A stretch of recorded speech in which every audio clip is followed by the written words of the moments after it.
Please be advised, this episode does have content that some may find distressing. As always, listener discretion is advised and it is not suitable for anyone under the age of 13. Hello and welcome to It's Murder Up North. Before I head into the episode, please stay tuned to the end to hear the trailer for our true crime podcast, 12 Nightmares of Christmas. Each year, Jen and Cam bring their listeners a festive treat as they count down to the big day. Please be sure to check out their show, and in the season of goodwill, don't forget to like, subscribe, and leave them some well-earned 5-star reviews. In the previous episode, I covered the lives of Christie's first two victims, Ruth First and Muriel Eady, and today's episode, I will take a look at the events that occurred following the deaths of Beryl and Geraldine Evans, which I covered in episode 7 of the Albert Pierrepoint series. I will begin today's episode with the moments immediately following Timothy Evans's guilty verdict in January 1950. After the condemned man was led away, an explosive exchange would take place, with his mother Thomasina approaching the prosecution's star witness John Christie and accusing him of being the actual murderer. To which Christie's wife responded defensively, "Don't you dare call my husband a murderer. He is a good man." I wonder how much Ethel truly believed these words as she spoke them. Whether deep down she had a gnawing suspicion that something was wrong.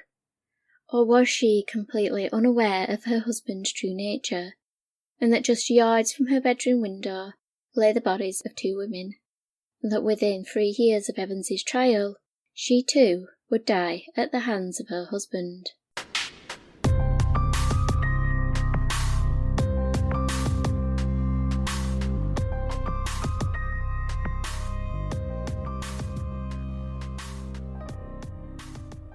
Ethel met John Christie in their hometown of Halifax, with the couple marrying on the 10th of May 1920.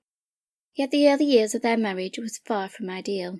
Within a year, Christie would serve his first prison sentence after being found in possession of stolen postal orders. 2 years later, the couple would separate when Christie opted to leave Halifax, alleging that Ethel had been unfaithful, claiming that, quote, "My wife was having an affair with her employer, one Mr. Garside, and I left her. I know it was correct because I tackled the man and he admitted it." Christie would later claim that the affair wasn't her fault, as she had been drinking heavily at the time. However, like many of Christie's claims, the only thing that can be verified is that Ethel did work at Garside's, although there is nothing to corroborate that she had an affair. Christie would leave Ethel and Halifax, making his way to London. Meanwhile, Ethel would begin working in nearby Bradford, where she maintained a close bond with her siblings, particularly her sister Lily, and her nephew Edwin, to whom Ethel was a devoted aunt. In 1928, still estranged from Christie, Ethel moved to Sheffield to reside with her brother Henry, and she would soon be joined by her sister Lily, whose family would take up residence on the same street. Surrounded by her close-knit family and unaware of her husband's whereabouts, Ethel began a relationship with a man called Vaughan Brindley, a distinguished and successful businessman who would later describe Ethel as, quote, "a refined, well-bred and educated young woman. She was extremely attractive. She was also respectable, did not frequent pubs and did not smoke." Ethel had made Vaughan aware that she had been married previously, but had told him that her husband had died after being wounded during the war. Jonathan Oates, the author of John Christie of Rillington Place, Biography of a Serial Killer, suggesting that Ethel was unable to have children, possibly due to an earlier miscarriage. As the pair began to discuss marriage and children, it caused friction. Unable to reconcile their differences, the relationship ended, and Ethel, who had learned of her estranged husband's whereabouts, made the journey to visit him in London, where he was currently serving a prison sentence for the theft of a motor vehicle. While sitting across from him in the visitor's room, the couple discussed the future of their marriage. Having been separated for 10 years, Christie alleged that they pondered whether to reconcile or divorce, claiming that it was Ethel's wish to stay married. And so, on the 17th of January 1934, Christie was released from prison. With Ethel waiting for him, the pair would decide to stay in London, which must have been a difficult choice, particularly for Ethel, as it would mean she would be living so far away from her beloved family. Christie would later reflect on his rekindled relationship with Ethel, making an effort to portray himself as a thoughtful and attentive husband, emphasising that when Ethel came home from work on a night, she would be very tired and her feet would hurt. He alleged he always ensured she had a warm meal and a hot bath waiting for her. He would also claim that he would often accompany Ethel to Sheffield when she went to visit her family. However, despite this seeming devotion, he was still using the services of sex workers to indulge in his desire for control. The Christies would move to 10 Rillington Place in 1937, initially occupying the flat on the top floor and later moving to the ground floor when it became vacant. Whereas residents on the street would come to nickname Christie as the Himmler of Rillington Place, primarily due to his fastidious desire for rules to be obeyed, he was also seen as a softly spoken and polite man who would raise his trilby hat as he passed you in the street. Ethel, on the other hand, would be remembered as a matronly figure. She took pride in her home and cared about those around her. Often she enjoyed a cup of tea and a chat with her neighbours. She showed a genuine interest in them and their well-being. There was nothing particularly notable about the couple that would cause anyone to suspect the dark secrets that Rillington Place would soon hide. When she wasn't making trips north to Sheffield, Ethel liked to frequent the Ladbroke Grove Library, which was a short 10-minute walk from her home, and sat opposite the David Griffiths refreshment rooms where her husband would meet Ruth First, whose death on the 21st of August 1943 marked the beginning of her husband's murderous deeds. Ethel returned home from Sheffield shortly after Ruth's murder had occurred, with her brother Henry accompanying her. Ethel, Henry and John would eat their evening meal in the kitchen, where Ruth had drank a cup of tea with Christie, although he had ensured the cups had been washed and tidied away. After this, Ethel had made up a temporary bed for her brother on the sofa in the front room, just yards away from where Ruth's body had been concealed beneath the floor, with the board creaking each time it was stepped on. Yet she would have thought nothing of this, as the board had been loose since they had maintenance work carried out in the room. That night she retired to bed with her husband, the sheets freshly cleaned, a nice gesture from John, she may have thought, not knowing that it was upon the same bed that Ruth had taken her last breath. Ethel was also unaware that as well as being a murderer, her seemingly dutiful husband was conducting an affair with a co-worker at the police station, which had started in 1941 with him visiting her home during the day while Ethel was at work. It is not certain whether she ever learned of his infidelity, with the affair coming to an end in 1945 when the woman's husband, who had been serving during the war, returned home to find his wife and Christie together, leading to the husband filing for divorce, with Christie's name cited in the paperwork. While Ethel may not have known about the co-worker from the police station, she would become familiar with Muriel Eady, a shy, reserved young woman who worked at the Ultra Electrics factory alongside John. During the summer of 1944, Muriel would join the couple at Rillington Place, where she would enjoy a meal with them, and on at least one occasion the couple went on a double date, with Muriel and her boyfriend to the cinema. Yet by November that year Muriel stopped visiting the couple's home, with speculation that she had been killed during an air raid, or perhaps she had discovered she was pregnant and had left the city. Only one person knew the truth, John Christie, who, on the 7th of October 1944, had lured Muriel to their home, knowing that Ethel was away visiting her family for a few weeks. Once Muriel had entered the home, he rendered her unconscious, before having intercourse with her and strangling her. The body was then placed in the flower bed that Christie had created the previous year, beneath which lay the remains of Ruth First. Again, Ethel would return home to an immaculate house, and a freshly turned flower bed in the garden, with no reason to suspect her husband of any wrongdoing. After all, he liked to keep a tidy home and was known to enjoy spending time gardening. Until 1948, the couple led a mundane life, which changed with the arrival of new tenants at 10 Rillington Place. Timothy Evans and his pregnant wife Beryl moved into the flat on the top floor of the property. A young couple, recently married, the Christies took them under their wing, particularly after the birth of their daughter Geraldine. and the notable tension that existed in the Evans' relationship. In the three-storey home, it was hard not to hear the explosive arguments between the pair, or the creaking of the boards on the staircase as an inebriated Evans returned from the pub. Beryl would often entrust Ethel to watch Geraldine while she went out to run errands, and the Christies would also sometimes care for her little brother Peter, who liked to sit in the deck chair in the kitchen, blissfully unaware that this was the place Christie's first two victims had had their last drink, with his second victim, Muriel, being rendered unconscious by coal gas in the same spot where Peter would sit nibbling on a freshly baked cake. In later life, Peter would fondly recall these moments spent with the Christies, a kind, middle-aged couple who were very protective of his older sister and niece, especially Mr. Christie, or Uncle Reg as Peter would call him, who disagreed with the manner in which Timothy treated Beryl. Therefore, when Geraldine and Beryl's bodies were discovered in the wash-house, located in the backyard of Rillington Place, Peter knew instantly who was responsible: his violent, alcoholic brother-in-law Timothy Evans. The jury at the trial agreed, after hearing the testimony of John Christie, an honourable man who was a wounded ex-serviceman and former police officer. They found Evans guilty of the murder of his 13-month-old daughter Geraldine, for which he was sentenced to death.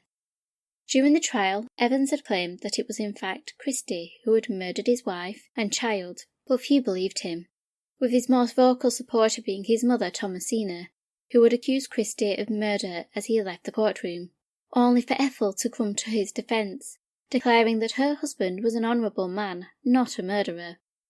Following the trial, Ethel returned to 10 Rillington Place with her husband. For the first time, they were the only tenants in the property. Mr. Kitchener, whose flat had briefly been used to conceal the body of Beryl Evans, vacated the property by the end of December 1949, and the Evans' flat had been empty since the horrific murders. This was probably what prompted the landlord to place the house up for sale. With the conclusion of Timothy Evans' trial, Christie had been diagnosed with depression and was advised to stay off work. Yet it may not have been the events surrounding the death of Beryl and Geraldine Evans that had caused Christie's change in mood. The house being up for sale may have played on his mind. It was not the rent that worried him, as sitting tenants their rates were fixed. Instead he fretted over what the new owner would do to the property. Already in an impoverished area, the effects of the war had caused it to tumble into further decline, with properties being sold to unscrupulous owners who sought to make a profit by filling a home with as many tenants as possible, often only occupying a single room. 10 Rillington Place was the perfect candidate for such a scheme. With at least 7 rooms, including the 3 the Christies were occupying, the potential drew many interested parties. For a man who had a desire for control, the idea of sharing a home with so many tenants seemed unbearable. Christie had never needed to worry before. Mr. Kitchener, who had been deaf, pretty much kept to himself, and Beryl and Timothy easily fell for Christie's unassuming manner. In a letter to the council requesting to be rehomed, Christie wrote that he wished to be, quote, out of this unpleasant place. His reasons for wishing to move were threefold. He voiced his concerns regarding prospective buyers' potential plans for the property, claiming that it would have a detrimental effect on his already poor health. He also lamented that since the murders, he had been approached by a number of people who accused him of being the one who had actually killed Beryl and Geraldine. His plea was rejected, and by the 3rd of April, 10 Rillington Place had a new owner, who swiftly sublet the house to 35-year-old Charles Brown, whose true plans for the home would not come into effect until later that year. In the meantime, Christie would be dealt another blow, when on the 4th of April 1950, he was escorted by security from the post office where he worked as a ledger clerk. Although he would later claim that he had left due to ill health, the manner in which he was removed from the property suggests he was probably fired, having failed to disclose his criminal record, which had come to light during Timothy Evans' trial. He quickly acquired another job at a biscuit factory, although this would only last a couple of months, before he started working as an invoice clerk at the British Road Services. One colleague who worked alongside Christie recalled a man who had a desire to be popular and in control, stating, quote, He always seemed to me that he was trying very hard to be popular and not quite making it. When he refereed British Road Services football matches, he would trot about the pitch very much in command of the game. This need to have control and feel important was fed when he became involved in the Transport and General Workers Union Branch 38, where he would be elected chairman. But what power he gained at work he was losing at home. Charles Brown, who had been subletting 10 Rillington Place, purchased the property in August of 1950 and proceeded to carry out work, opting to change the arrangements from 3 separate flats to renting out each room separately. Christie described the changes to the property, quote, "When Mr. Brown took over the house, he put some odd bits of furniture, which he brought into each room, the 4 upper rooms, and then let them to colour people with white girls. It was very unpleasant because 1 or 2 of them were prostitutes." Going on to state that, quote, "they were rather disreputable people." He also suggested that as well as being morally reprehensible, the new tenants were dirty, claiming that they would spit on the floor in the hallway and allow their dogs to foul beneath the bay window at the front of the home, causing the couple to have to regularly disinfect both the interior and exterior of the house. Christie also complained about the sanitary habits of his fellow tenants. He alleged they used the communal toilet 6 to 9 men at a time and would fail to flush it. This resulted in himself and Ethel having to use public toilets instead. He also claimed that they were very noisy at all hours and made it impossible for Ethel to sleep, stating, "Our lives here have been and still are being made intolerable by the persecution of Brown and the coloured people who are certainly doing all possible to make it impossible for us." He would also describe the frequent confrontations he and Ethel had with the other tenants, with him alleging, "My wife had been assaulted twice and threatened many times, as have I." How much of these claims are truthful is not certain, although 2 tenants were charged with assault and were ordered to pay a fine and were placed on probation for a month. His dispute was not only with the new tenants, but with the landlord, Mr. Brown, who Christie accused of promoting the negative behaviour, claiming, quote, "he encourages it in an attempt to make us leave." There may have been some truth to Christie's complaints against his landlord, Mr. Brown, who could be considered a slum landlord, more interested in profit over the comfort of his tenants, especially when at one point Mr. Brown opened an illegal drinking club in the home. The Christies were not alone in their complaints, with many who lived in the area unhappy about the increasingly poor living conditions and overcrowded properties, with unscrupulous landlords profiting from their suffering. Brown, however, alleged that it was Christie who had the issues, and his other tenants caused no problems for him, with the landlord recalling that he had to call the police on one occasion, alleging that, quote, "Mr. Christie, he always caused the trouble. Every time I went to get the rent, he was always making a fuss over it." Aside from what Christie deemed unbearable living conditions, the only thing he wanted to defend, more than anything, was free rein of the rear garden, which Mr. Brown wished to divide into 2, constructing a place to store building materials and levelling the remainder. If he had gone through with this plan, it was more than likely the bodies of Ruth First and Muriel Eady would have been unearthed. Naturally, Christie did not want this to happen, and so he sought legal advice, claiming that Mr. Brown's potential actions would result in the Christies losing their privacy. After all, their bedroom looked out onto the yard. Despite being offered money to drop the claim, Christie refused, and he and Ethel were granted exclusive use of the backyard. All of this had taken its toll on the couple's health, with them both being prescribed medication for insomnia, and Christie being treated for depression. His GP, Dr. Oates, noted that the patient was, quote, "a nervous type, and he had fits of crying, sobbing. He complained of insomnia and headaches and giddiness. He could not concentrate on his job. That is what I describe as a nervous breakdown." On the 10th of July 1950, in addition to these symptoms, he also complained of memory amnesia. He could not remember recent things. I prescribed him rest. He had to stay away from his job. He was not fit, of course, and I gave him tablets for the night and medicine for the day sedatives. He seemed to have recovered after a few weeks.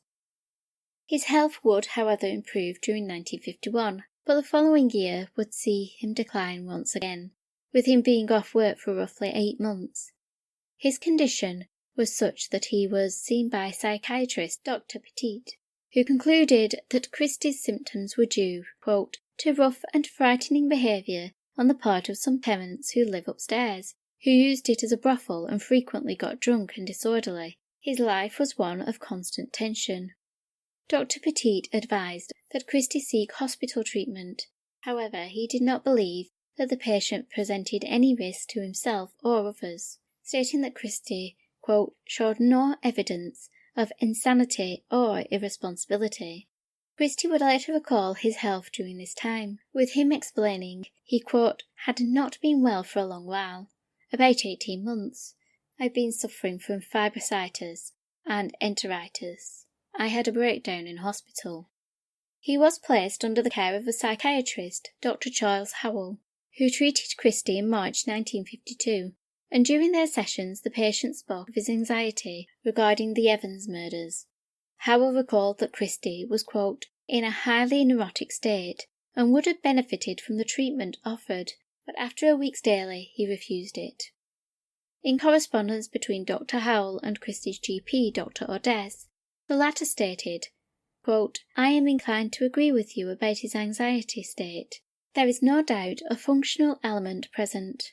At the same time, I wish to point out that he is a very decent, quiet-living man, hard-working and very conscientious. He is anxious to return to his work as soon as possible.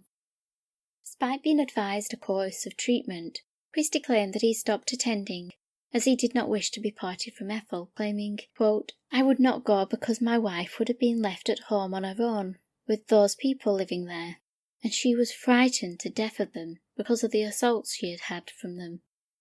Despite her portrayal in films and TV shows as a meek and naive woman who was under Christie's control, much of what I've read of Ethel suggests otherwise. She was an intelligent woman who was able to exercise some independence, having her own interests and freedom to visit her family and friends often.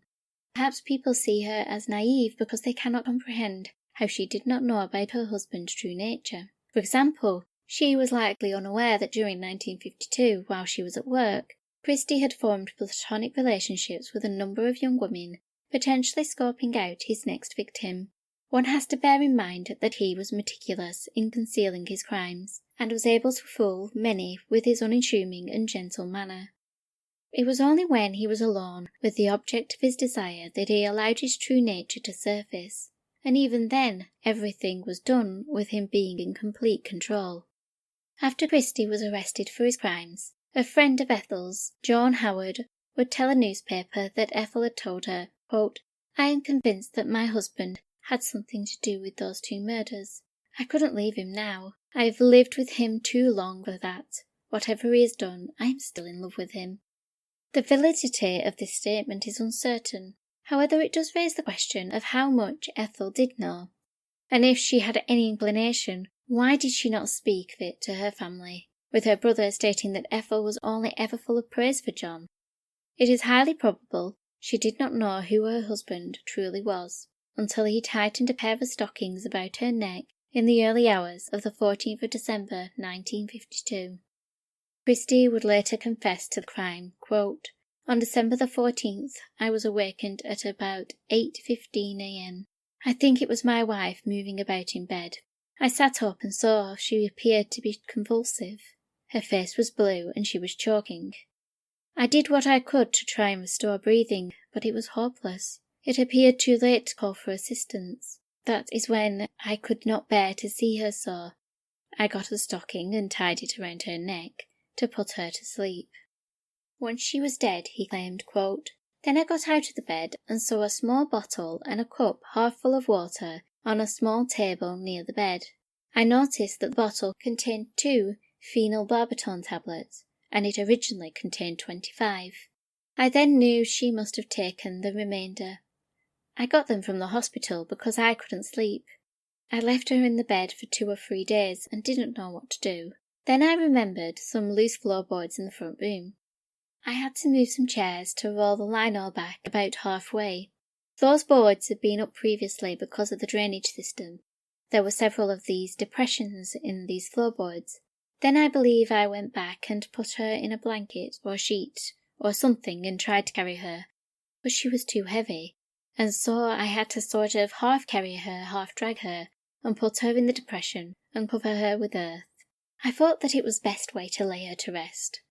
I put the boards and lino back. I was in a state and I didn't know what to do. I did not want to be separated from her. That is why I put her there. She was still in the house. Christie was adamant that it was a mercy killing, concluding, quote, I loved my wife. I hated seeing her suffer. I decided to end her pain forever. My wife died peaceably and with practically no pain, end quote. This account came from Christie, who, as stated previously, is not the most reliable source, meaning that what really happened to Ethel may never be known. However, it was found during the post-mortem that she did not have any traces of medication in her system, calling into question whether she had attempted to end her own life. Given that Christie was methodical in his actions, there are some things that suggest that Ethel's murder was premeditated. Firstly, on the 6th of December 1952, he resigned from his job, claiming he had found work elsewhere. His manager recalled, quote, he left at his own request, having given proper notice. He said he had obtained a better job, which I understood to be in Sheffield. Following Ethel's death, Christie would send her sister a Christmas card in which he wrote, Dear Lil, Ethel has got me to write her cards for her, as her rheumatism in her fingers is not so good just now. Doctor says it's the weather and she'll be okay in 2 or 3 days. I'm rubbing them for her and it makes them easier. We are in good health now, and as soon as Ethel can write, she is going to send you a letter. Hope you like the present. She selected it for you. Reg. At the top of the letter, in block capitals, he wrote, Don't worry, she is okay. I shall cook Christmas dinner. With her family dealt with for the time being, Christie would turn his attention to his neighbours, with him speaking to a Mrs. Rosina Swan on the 19th of December, claiming, quote, he had got a job in the north, a transfer, and that his wife had gone ahead to prepare. He said the place was Sheffield. Later that day the pair spoke again, with Rosina recalling, quote, he spoke to me in the garden. There is a short wall between the 2 gardens. He had a piece of paper in his hand. I think he said it was a telegram from his wife. He said she had arrived safely. On Christmas Day, Christie was invited to the home of a neighbour, where they exchanged gifts and watched television. He seemed as unremarkable as ever, and simply told his hosts that Ethel had gone away for a few days. He would tell another neighbour that his sister-in-law was having an operation and Ethel had gone to take care of her, although he told someone else that his wife had gone to Southampton, where he was going to join her once he had secured work. It is hard not to draw comparisons between these statements regarding Ethel's whereabouts and those used to explain the absence of Beryl Evans. She too had allegedly gone to stay with her family, while others were told she had moved to another town, and Timothy was going to join her once he found work. It is possible that 2 separate men came up with similar explanations, but given Timothy's low intellect, could Christie have been the one who actually concocted these stories to help cover up the crime? As the new year began, Christie discovered that with Ethel gone, he was financially worse off. Living on unemployment benefits, he sold Ethel's jewellery, including her wedding ring, and started to also sell off items of furniture. By the end of January 1953, his financial situation was such that he forged Ethel's signature and emptied her bank account. He had found a silver lining to her death, with him stating after his arrest that, quote, after she had gone, the way was clear for me to fulfill my destiny. And over the next 3 months, he would embrace his new-found freedom. Join me next time as I delve into his final murders. As promised, here is the trailer for our True Crime podcast. Hear that jingle jingle? It could be Kris Kringle, or a home invader coming down the chimney, a jilted lover flashing a knife under the mistletoe, or a disgruntled co-worker at the office Christmas party, lacing the punch with arsenic. It's disgusting. Jen and Cam, the hosts of our True Crime podcast, are always on Santa's nice list. But this holiday season, they're filling your stockings with 12 nightmarish crimes committed by the lowest scumbags on the naughty list. It happened in Florida, so everybody's now going, yeah. They'll be coming down the chimney, counting down the 12 nights till Christmas. Did I say it's 1, 6? 2, 3, 4, 5, Yeah, 7, 8, that's 9. it. With a different true crime case every night, each one naughtier than the last. This one is a doozy. So spike your eggnog, It's going to make you want to regurgitate. because you'll need it for our true crime podcast's 12 Nightmares Before Christmas. They're coming to town December 13th through 24th. Listen to our true crime podcast on your favorite podcast apps. Well, I cannot wait. Hit me with it. Let's hear it. Let's hear it. Dive right in.